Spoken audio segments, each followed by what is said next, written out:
Pues muchas gracias por habernos recibido en estas oficinas. Somos el equipo de La Silla Rota y nos gustaría tener esta breve conversación con usted acerca del tema de moda, el tema del Fondo de Pensiones para el Bienestar, pero cómo va a ser la participación del Infonavit, porque ustedes forman parte de este comité técnico, pero bueno, como era de esperarse, surgen muchas dudas. ¿Qué va a pasar con el ahorro de los trabajadores? ¿Están seguros? ¿Cuántas cuentas inactivas hay en el instituto? Pero sobre todo, ¿a partir de qué año pues ya se van a trasladar a este nuevo fondo? No sé si podríamos iniciar con ello. Bueno, si quieres repasamos un poco claro. el tema.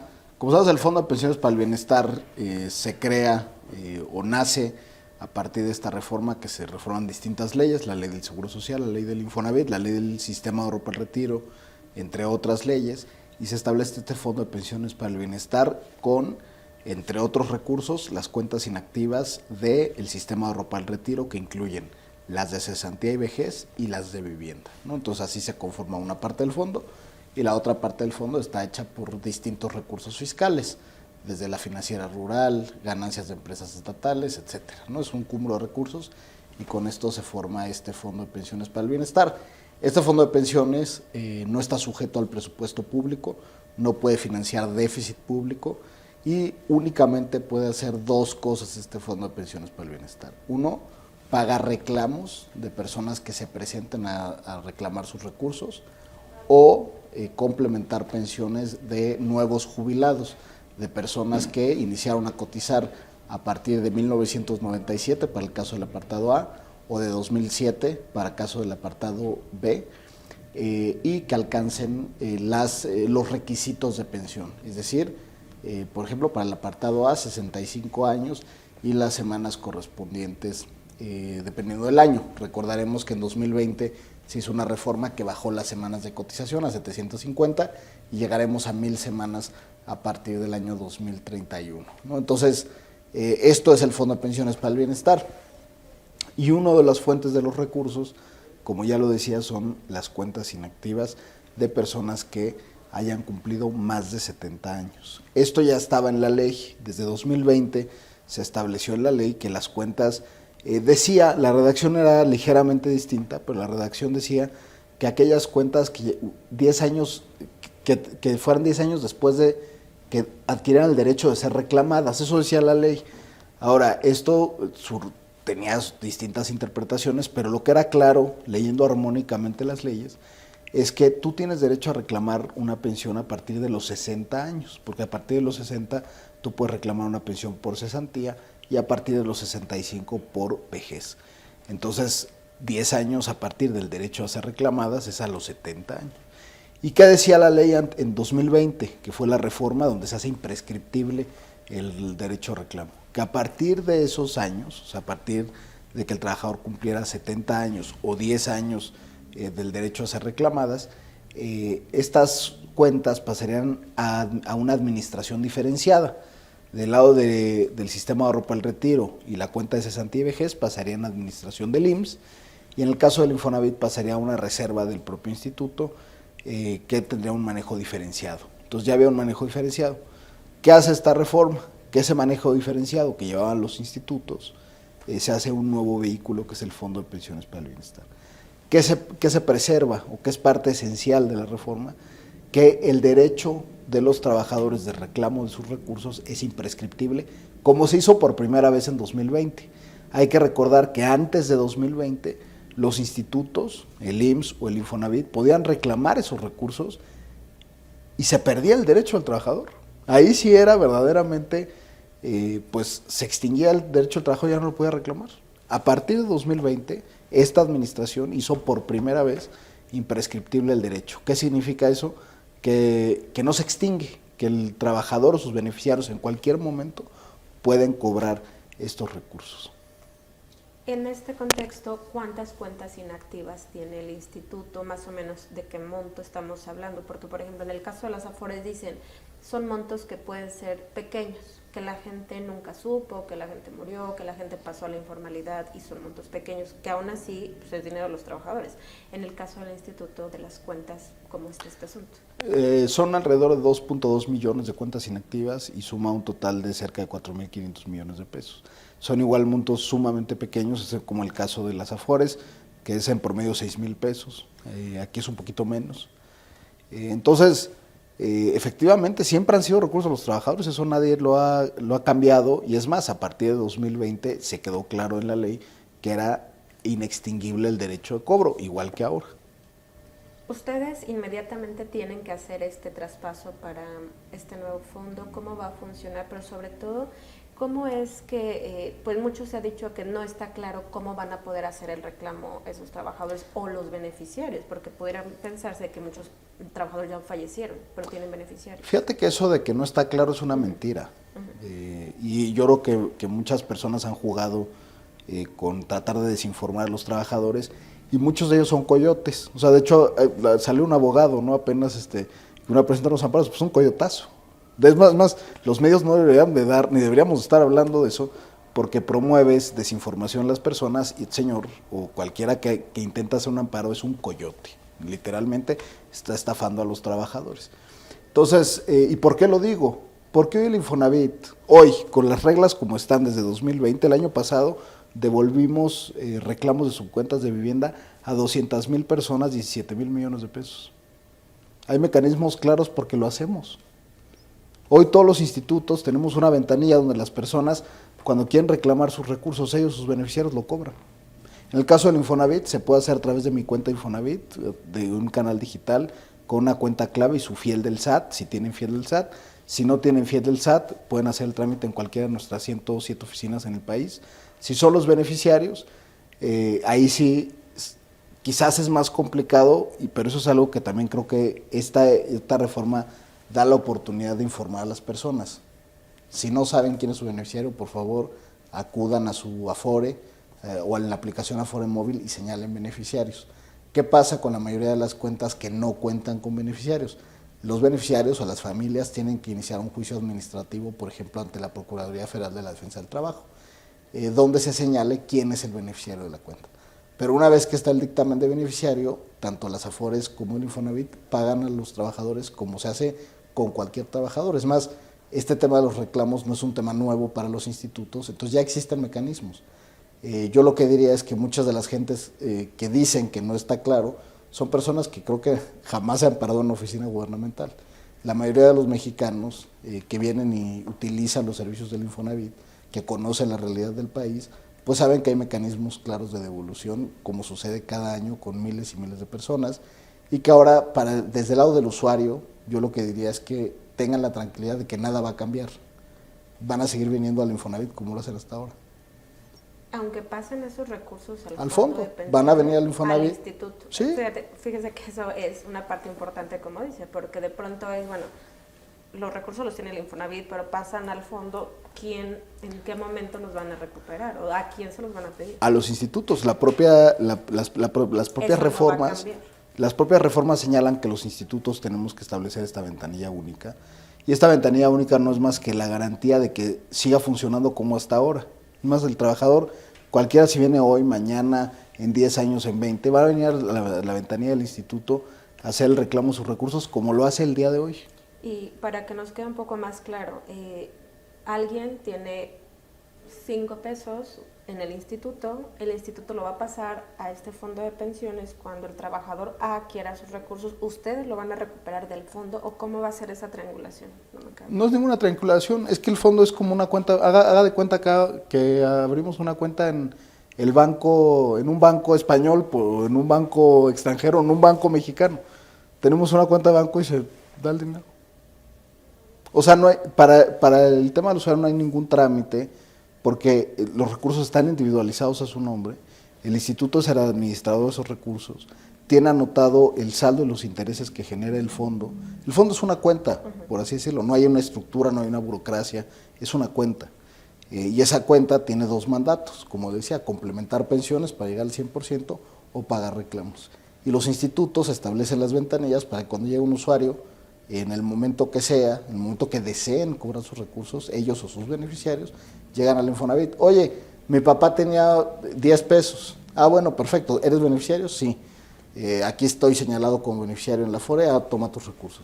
No está señalado como beneficiario o no dejó beneficiarios el fallecido, por ejemplo, si fuera el caso, entonces tienes que iniciar como se hace el día de hoy. O sea, para el usuario no va a cambiar absolutamente nada. Eso yo creo que tienen que tener mucha claridad de que hoy, por ejemplo, si no está señalado el beneficiario, tienen que ir a la Profedet y ya se determina el beneficiario, y una vez determinado el beneficiario, los institutos pagan. ¿Por qué tiene que suceder esto?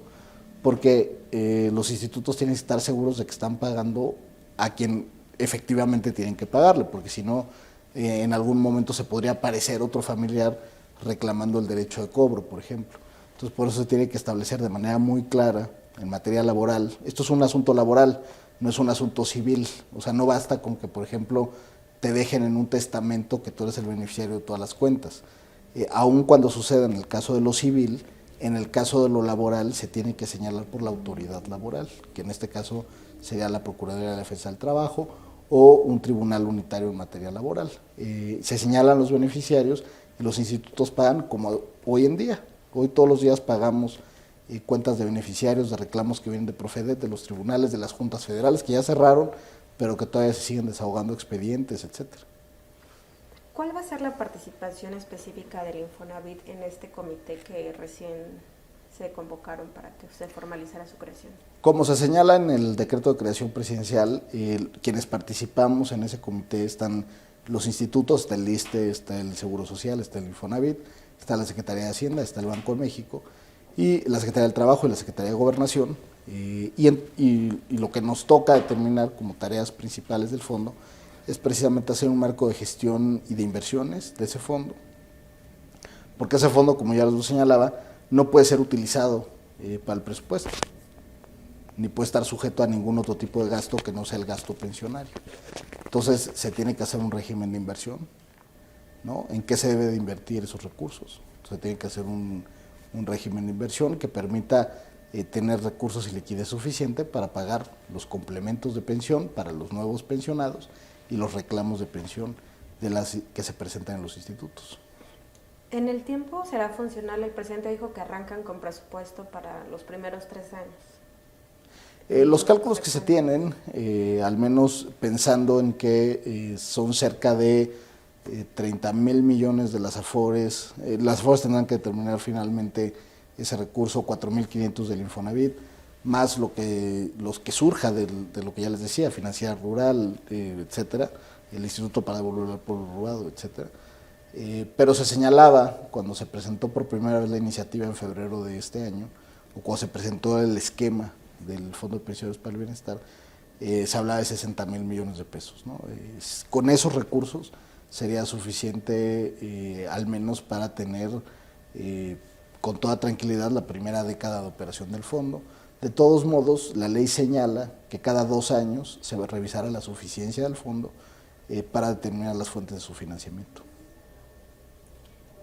¿Será una especie de juego con el dinero un poco, en tanto la gente recupere sus recursos? Porque ustedes hablan de los 4,000 y fracción, ¿no?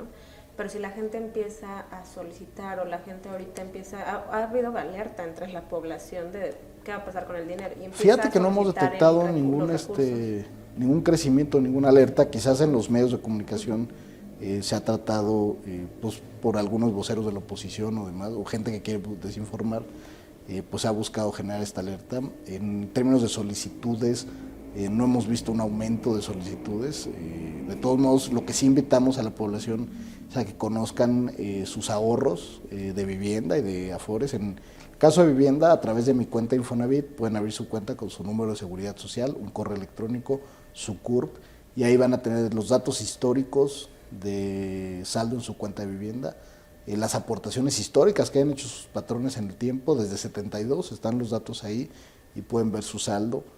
Si tuvieron un crédito también pueden ver el saldo de su crédito, ¿no? En caso de que ya se haya liquidado y hayan seguido cotizando, pues las nuevas aportaciones después de haber tenido el crédito, y pueden hacer diversos trámites, entre ellos el reclamo de los propios ahorros cuando se tenga negativa de pensión o positiva de pensión.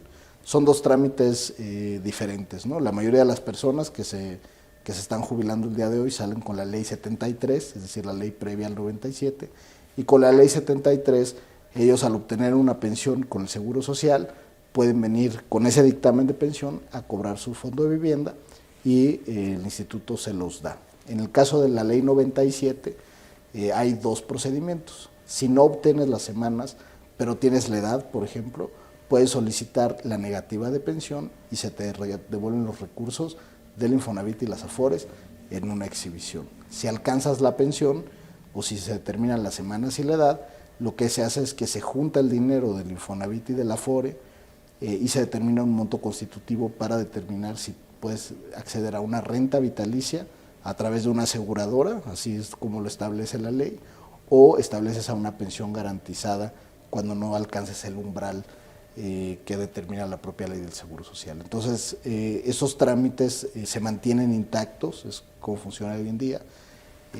Seguramente la mayoría de las personas que no recuperaron su dinero en algún momento de la historia, ellos o sus beneficiarios, se tratará de negativas de pensión y una vez que obtengan la negativa ante el Seguro Social, se les devuelve el recurso. ¿Es innecesario infundado promover estos amparos de los que ya hoy se conocieron, los primeros? Es una vacilada, o sea, no tiene ni pies ni cabeza eso, ¿no? Entonces digo, la verdad sí me sorprende que haya medios que le hayan dado publicidad porque es un engaño al trabajador. Y a mí me preocuparía mucho, sobre todo nosotros que tratamos con trabajadores y bueno, somos parte de las autoridades laborales, como se establece en distintos ordenamientos, pues estos engaños, ¿no? Es muy preocupante que se dé publicidad a ello porque pues finalmente los trabajadores se les infunde una especie de miedo, de incertidumbre, cuando insisto, desde el lado del trabajador o desde el lado de los procedimientos de cara al trabajador, no va a cambiar absolutamente nada, ¿no? Ellos van a seguir reclamando en sus institutos, en el IMSS, en el Infonavit, y va a seguir todo como hasta hoy sigue.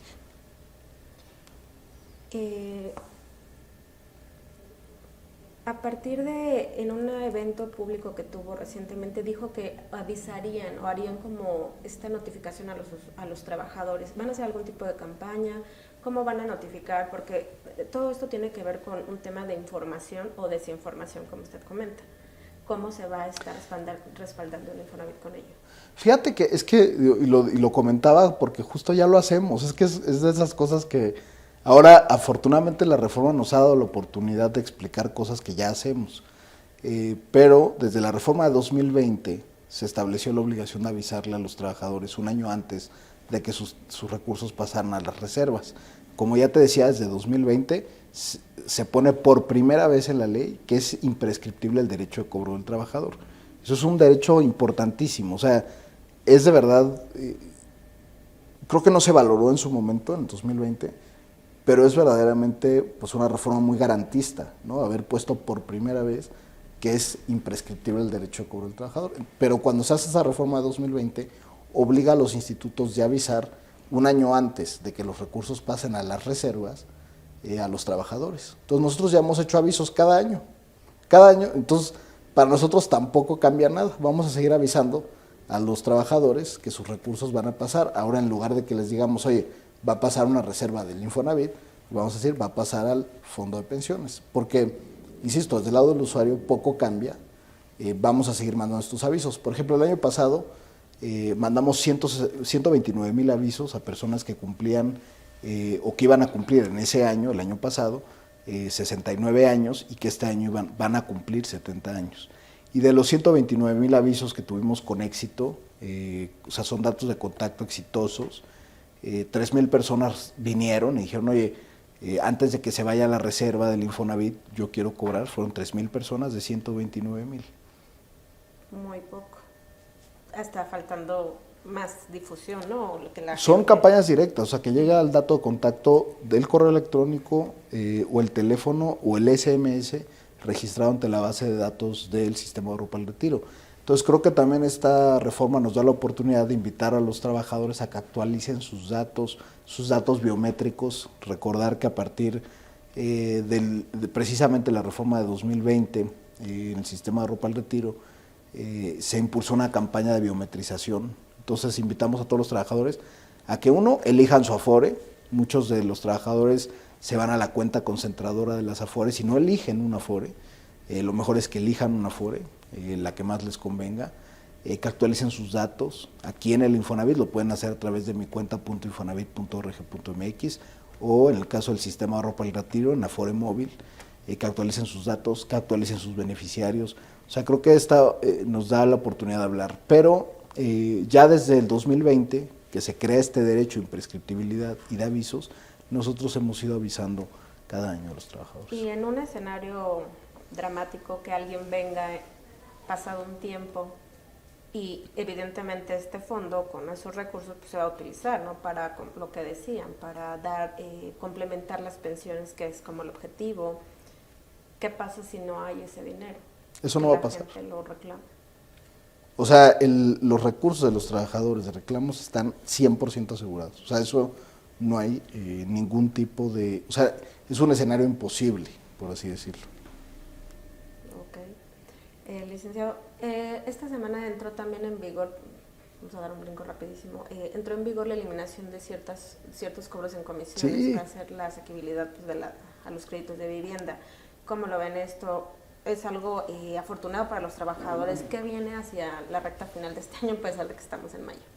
Fíjate que es muy importante lo que preguntas. Cuando llegamos en finales del 18, nos pusimos como meta revisar nuestros créditos cada 2 años.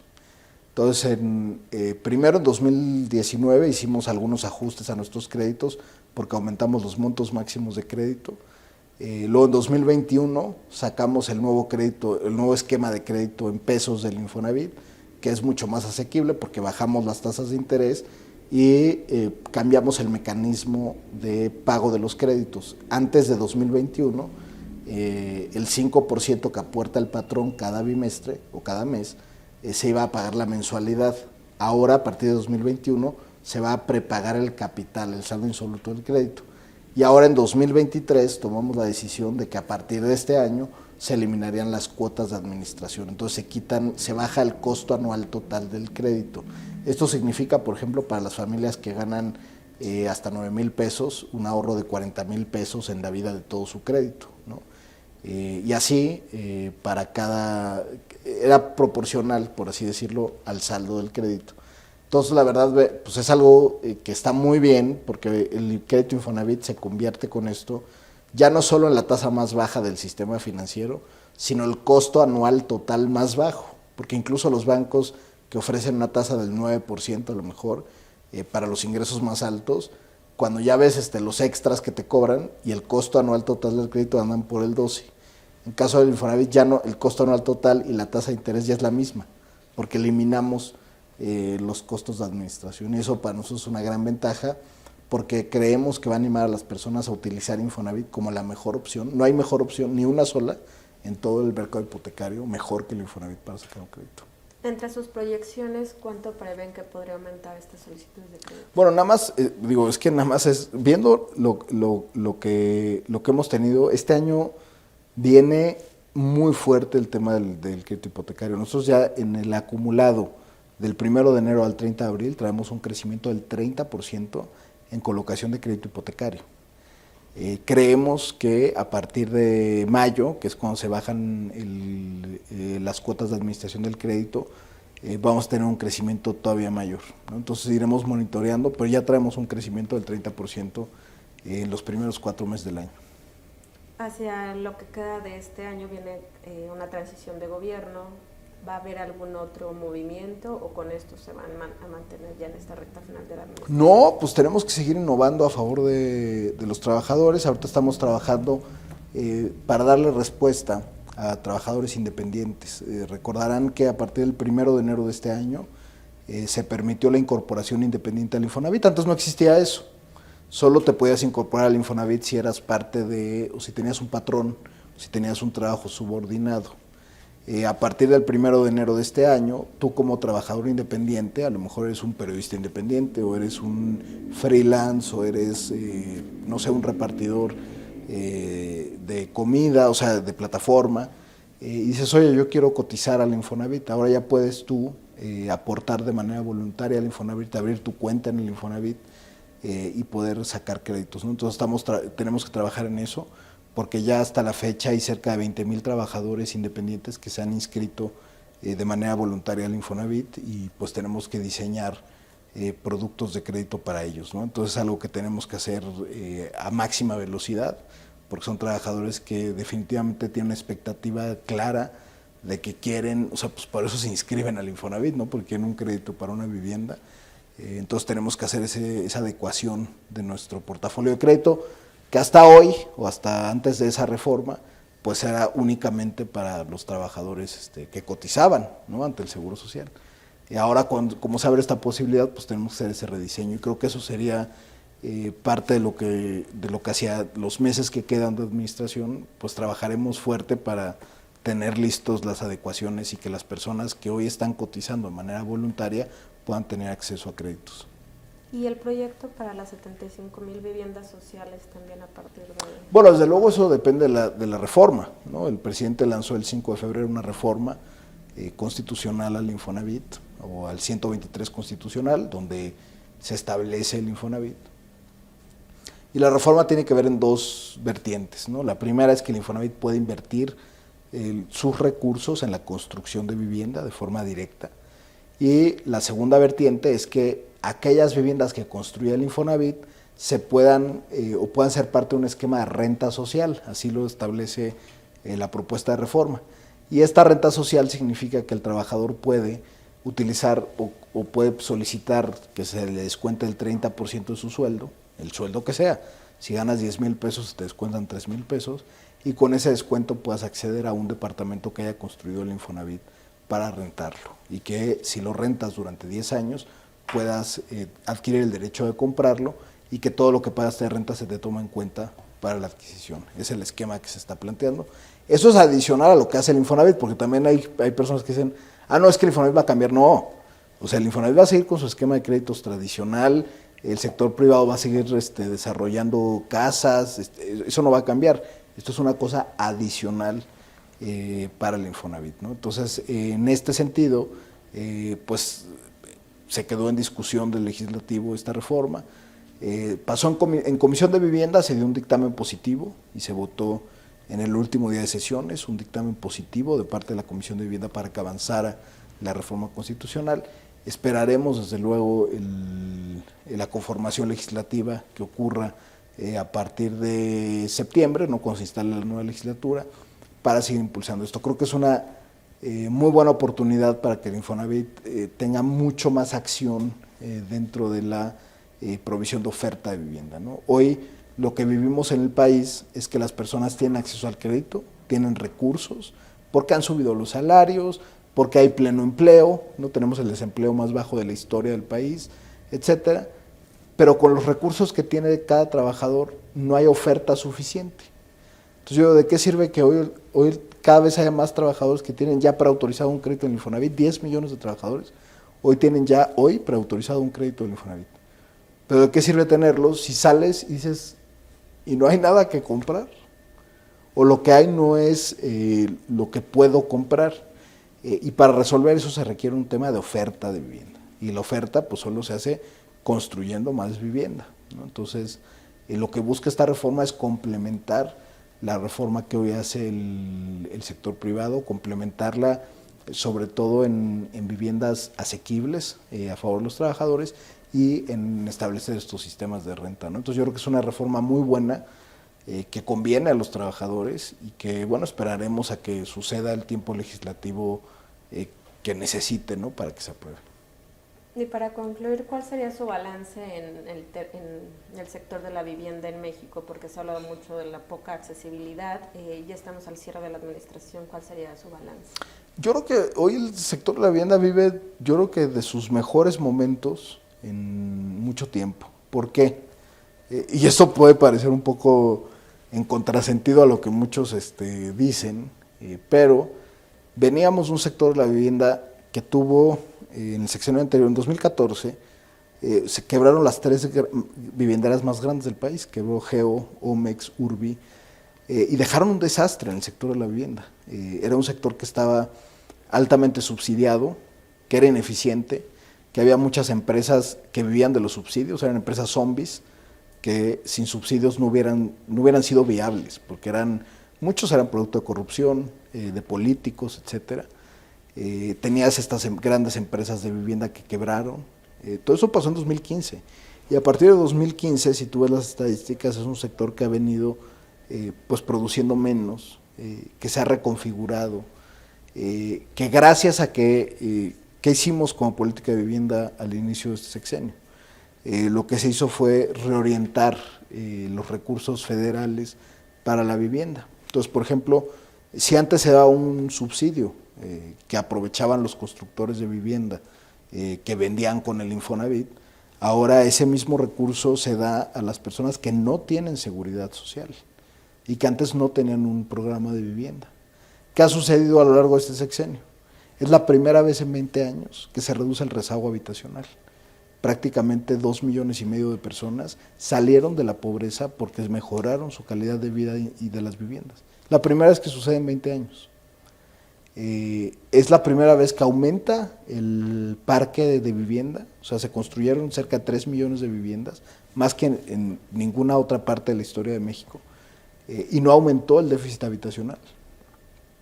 Porcentualmente, hoy contamos con un déficit habitacional menor y en términos absolutos, menor rezago habitacional en el país. Entonces se distribuyeron mejor los recursos porque se atendió a la población más vulnerable y que antes no contaba con un programa. Y del lado de los institutos de vivienda, como el Foviste y el Infonavit, lo que hicimos fue hacer esquemas de crédito más asequibles, aumentar nuestros montos de crédito y hacer innovaciones como el caso de Unamos Créditos. ¿Y qué pasó del lado empresarial? Bueno, todas las empresas que eran empresas zombies o corruptas, que vivían de los subsidios gubernamentales, pues desaparecieron y se ha saneado el sector. Si tú ves las estadísticas del sector de la vivienda, por ejemplo, ve las empresas que cotizan en la bolsa de valores. Hoy las empresas que cotizan en valores tienen menor ratio de deuda, tienen mayores ingresos, tienen mayores flujos y mayores ventas.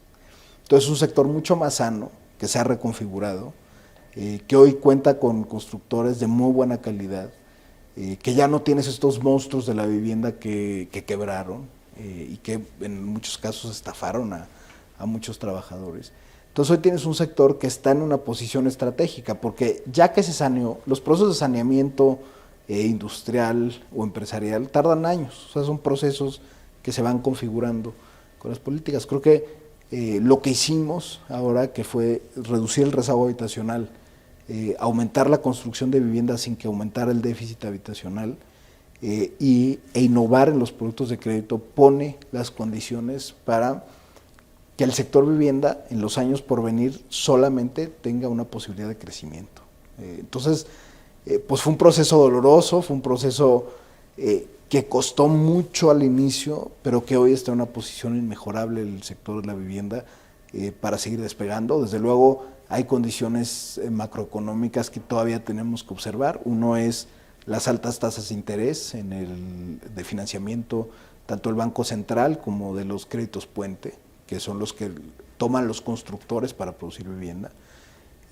Ya pasó la ola de inflación y eso ha ayudado a estabilizar los precios. Y de continuar con la política de crecimiento salarial, como esperamos que continúe, como lo hizo el presidente López Obrador, el sector vivienda tiene todo para seguir creciendo y que crezca de manera sana, sin endeudarse y produciendo más vivienda de calidad, ¿no? Entonces estamos, la verdad, pues muy contentos con el resultado porque hoy es un sector vivienda reconfigurado, con un rostro nuevo.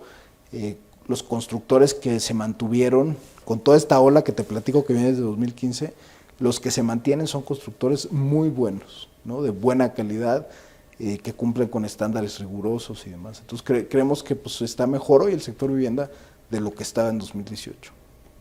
Definitivamente creo que ha sido una de las instituciones que más se ha trabajado por el trabajador, valga la redundancia. Gracias.